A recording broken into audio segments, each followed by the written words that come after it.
parti, la course à l'innovation est lancée. Agile, réactif, autant de qualificatifs qu'il va vous falloir adopter à tous les niveaux de votre entreprise, y compris en matière de mode de management. Pour aborder cette question, j'ai l'immense plaisir d'échanger avec Bertrand Déroulède. Bonjour. Bonjour. Bertrand Déroulède, vous êtes consultant, formateur, coach en management, également co-auteur avec Jean-Pierre Testa de l'ouvrage La boîte à outils du management transversal paru aux éditions Duno. Alors justement, ce management transversal, en quoi consiste-t-il ? Le management transversal, d'abord, il y a le mot management. C'est faire faire. Et c'est faire faire sans lien hiérarchique. Par exemple, ce chef de projet qualité qui doit coordonner, travailler avec des gens avec qui il n'a pas d'autorité hiérarchique.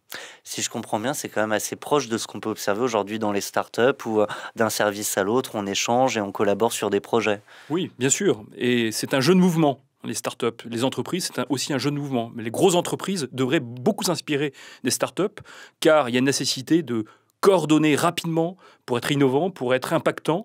Et en effet, c'est sans doute une bonne source d'inspiration pour beaucoup d'entreprises.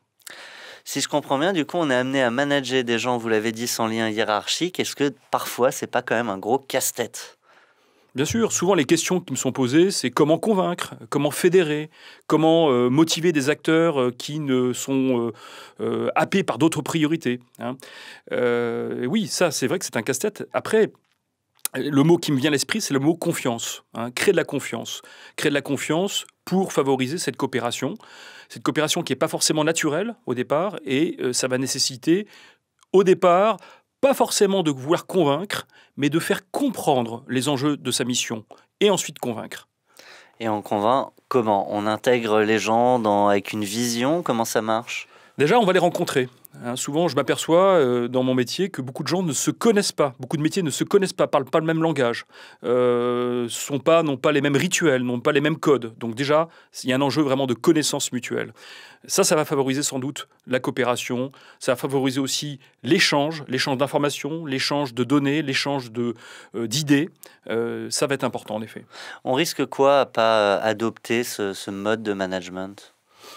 On risque surtout de rater des virages stratégiques, de perdre des marchés, de se mettre en difficulté, parce qu'aujourd'hui, c'est une nécessité de coopérer à tous les niveaux, à tous les étages, je dirais, de l'entreprise, et désiloter les entreprises, car aujourd'hui, on le voit dans le monde de l'informatique, par exemple, les boîtes qui s'en sortent, ce sont des boîtes qui vont être hyper réactives, rapides.